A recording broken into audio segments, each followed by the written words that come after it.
राधे राधे महाराज जी। महाराज जी, आपके अनेकों दुर्लभ भागवतिक अनुभवों में कुछ विलक्षण घटनाएं ऐसी भी थी जिसमें श्री जी अथवा ठाकुर जी के दर्शन कुछ समय उपरांत अनुभव हो सके कि वो कोई देव्य थे या दिव्य थे। तो क्या धर्मपरायण संसारिक जनों को भी लाडली जी के ऐसे दर्शन हो सकते हैं जो ज्ञात ना हो पाए और बाद में अनुभव में आए, या भगवत प्राप्ति माना जाएगा सर? नहीं, भगवत प्राप्ति से नहीं माना जाता, कृपा मानी जाती है। पर भगवत प्राप्ति होती कि आपको देख रहे हैं, अनुभव हो रहा है, आप ही हैं जिनका हमने आराधन किया पूर्ण। उसमें छुपा छुपी का खेल नहीं होता।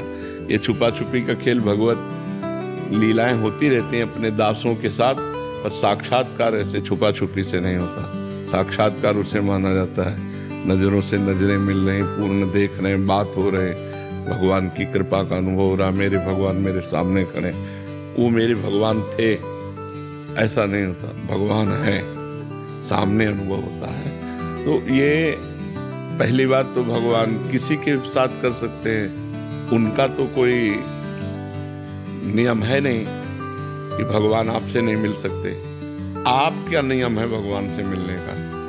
जीव के लिए नियम है कि आप ऐसे ऐसे चलो तो भगवान मिल जाएंगे, लेकिन भगवान तो किसी से भी मिल सकते हैं, कभी भी मिल सकते हैं। भगवान तो घोर पतित के गले लग सकते हैं, पतित पावन है। लेकिन जब हम मिलना चाहेंगे तो हमारे लिए नियम है। राष्ट्रपति किसी से मिल सकता है आके, लेकिन हम राष्ट्रपति से मिलना चाहेंगे तो कुछ शर्तें हैं कि आपकी योग्यता क्या है, आप क्यों मिलना चाहते हैं। जब तक वो परफेक्ट नहीं योग्यता होगी तब तक वहां नहीं पहुंचाया जाएगा। तो ऐसे हम भगवान से मिलना चाहें तो फिर हमारे लिए योग्यता होनी चाहिए कि भजन, संयम, नियम, जो शास्त्र आज्ञा उसके अनुसार हम चल रहे, और व्याकुलता हृदय में भगवान के मिलन की चाह, तब भगवान मिल जाते हैं। और भगवान अपनी तरफ से मिलना चाहें तो कभी भी किसी से मिल सकते हैं। उनके लिए कोई नियम थोड़ी है कि आप इनसे क्यों मिल गए, ये तो भजनानंदी नहीं है, घोर पापी को भी गले लगा लें। तो इसीलिए भगवान के मिलन में विशेष प्रधानता साधना की नहीं है, कृपा की है कि कृपा करके ठाकुर जी कभी भी किसी से खेल सकते हैं, किसी के भी साथ खेल सकते हैं। उनका खेल है, भगवान कृपा करें तो एक क्षण में दर्शन हो जाए। एक जो है गाय चरा रहा था, तो एक आदमी भीख मांगने का रोजगार किए था। तो जब गांव जाता तो गांव के पहले किसी सरोवर में वो कपड़ा बदलता अपने, और तिलक रचना करके बाबा जी बनता, और भेष बना के फिर भीख मांगने जाता। तो कई चरवाहे उसको देख रहे, तो उसने नाटक किया ऐसे, जैसे कोई प्राणायाम कर रहा हो, प्राणायाम। तो एक बहुत भोला भाला भगत वो नजदीक गया और कहने लगा, महाराज जी ऐसे करने से क्या होता है? तो उनका भगवान के दर्शन होते हैं। और वो तो नौटंकीबाज था, नाटक कर रहा था। और वो चला गया, और वो सीधा साधा चरवाहा पहले सरोवर में स्नान किया, और जैसे वो रकील खींचते थे वैसे रकील तिलक की खींची, और बैठ के पूरी नाक बंद कर ली। वो तो ऐसे केवल रखे थे, पूरी नाक बंद कर ली। अब सेकंडों में प्राणों की व्याकुलता बढ़ती है, तो आधा मिनट हुआ होगा प्राण व्याकुल, तो अंदर ही अंदर प्रार्थना करता जा रहा है। तो उनको दर्शन दे दिए ऐसे करने से, और हमको दर्शन नहीं दिए। भगवान इतनी जोर से पकड़े था कि उसके प्राण निकल जाते हो। तो सीधा आदमी भगवान आके हटा दिए ऐसे। बोले, तुम जानते हो वो नाटक कर रहा था। बोले, हमारे गुरु को नाटकी कहते हो, अगर गुरु नाटकी होते इतनी जल्दी कैसे मिल जाते? तो श्रद्धा देखो ऐसी। तो आप कौन है? तो उनका, मैं भगवान हूँ। बोले, अब हम कैसे जाने कि आप भगवान हो? हमने तो कभी देखा नहीं। अब हम अपने गुरु जी को लिवा के लाएंगे, और वो कहें कि यही भगवान है तो हम मानेंगे। तो बोले, लिवा लाओ। बोले, ऐसे नहीं, तुम चले जाओगे। अपने गमछा से भगवान को पेड़ में बांधा और दौड़ते हुए गांव गया, और बोला, गुरु जी जैसे आप कर रहे थे वैसे हमने किया तो भगवान आ गए हैं, चलो केवल देख के तुम्हें बताना कि वही भगवान है कि नहीं। अब वो तो नाटक करता था। उसने कहा, हाँ वही है, वही है। बोले, ऐसे नहीं, वहां चलो देख करके। अब वो उनको लाए, अब उसको तो दिखाई न दे, केवल गमछा पेड़ में लपटा दिखाई दे, भगवान तो दिखाई न दे। तो बोले, बच्चा हम तुमसे सही बताएं, तुम बहुत पवित्र हृदय के हो, हम पापी आदमी हैं, हमें भगवान कैसे मिल सकते हैं? हम वो भगवान के दर्शन नहीं, हम वो नाटक कर रहे थे तुम्हारे दिखाने के लिए। तो उन्होंने भगवान से कहा कि प्रभु, यदि मुझ जैसे गंवार को इनकी कृपा से मिल सकते हो तो प्रभु आप। तो जो भगवान ने दिव्य दृष्टि दी, तो उस भीख मांगने वाले को भी भगवान, तो देखो भगवान कृपा किए तो साधन रहित गाय चराने वाले को दर्शन दिया और नाटक करने दंभ पाखंड करने वाले को भी दर्शन दिया। तो भगवान कृपा करें तो अपने लोगों को सहज में दर्शन हो जाए, और अपने साधना करें तो बहुत कठिन है भगवान से मिलना, पर हम प्रयास करें तो कभी भी दया सिंधु दया कर सकते हैं, करुणा सिंधु कभी मान लो थोड़ी भी हमारे अंदर चाह आ जाए तो कभी भी करुणा कर सकते हैं, दया कर सकते हैं तो हम उन्हीं के बच्चे, जैसे हैं तो उन्हीं के, तो कृपा कर सकते हैं, मिल सकते हैं। आशुतोष स्वरूप जी, कैलाश आश्रम ऋषिकेश से। राधे राधे महाराज जी। महाराज जी, क्या साधु को दूसरों के लिए पूजा पाठ अनुष्ठान करने चाहिए? साधु है जिसकी दृष्टि में दूसरा कोई है ही नहीं। बहुनाम जन्म नावंते ज्ञानवान माम प्रपद्यते वासुदेवास्वमित्सा महात्मा दुर्लभा।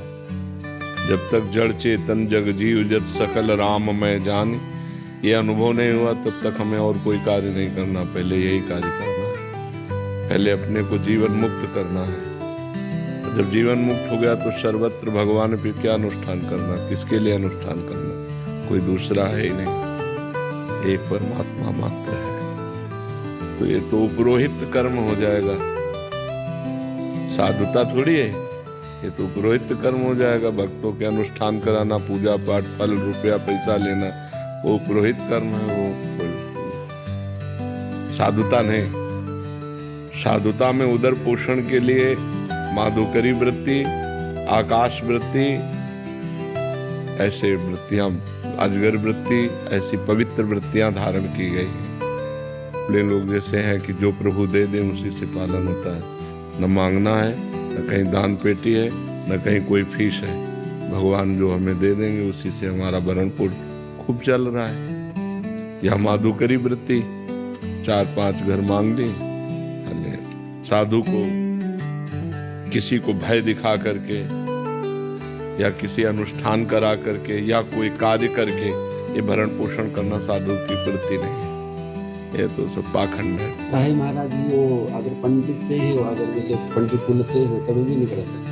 क्यों? साधु को कुल से क्या लेना देना है? साधु एक अलग वस्तु हो गई। जाति पाति कुल कर्म धर्म व्रत संस्कृति हेतु विद्या नासी। साधु को ये नहीं कहा जा सकता। साधु तो सिर्फ साधु है, साधु कुल वाला नहीं रह गया है। साधु तो भगवान का स्वरूप हो चुका है, वो अच्युत कुलगोत्री हो गया, वो भगवान का स्वरूप हो गया। वो सारे साधु महाराज जी ऐसा करते हैं तो वो अनुचित है, मतलब हाँ अनुचित है, अपने को नहीं करना चाहिए। दूसरे जो कुछ करें भगवान जाने, हम उनकी निंदा नहीं करेंगे। हाँ, आप साधु के लिए उचित, मतलब अगर प्रश्न हुआ तो उत्तर है साधु के लिए अनुचित है, ये धर्मयुक्त नहीं है, ये उसकी मर्यादा से विलग है। तस्मात् शास्त्रम प्रमाणम ते कार्या कार्यो व्यवस्थितो। साधु के उदर पोषण के लिए ये जो वृत्तियां रखी गई हैं उन्हीं से अपना भरण पोषण करें, शास्त्र विपरीत भरण पोषण न करें।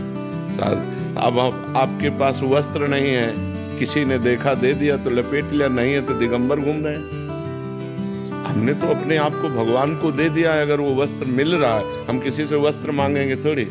वस्त्र दे दिया तो लपेट लिया, नहीं दिया तो दिगंबर घूम रहे हैं। भगवान दे ही देते हैं, ऐसी व्यवस्थाओं कर ही देते हैं। तो अब जो व्यवस्था, अब जैसे किसी व्यक्ति ने आपको 500 रुपए दिए तो आपको व्यक्ति से कोई परिचय नहीं पूछना, कोई मतलब नहीं रखना। अगर जरूरत है तो 500 रुपया ले लिया, भगवान ने दे दिया। अब उस व्यक्ति को धन्यवाद नहीं बोलना, उस व्यक्ति का चेहरा नहीं देखना कि दोबारा मिले तो फिर हम उससे नहीं।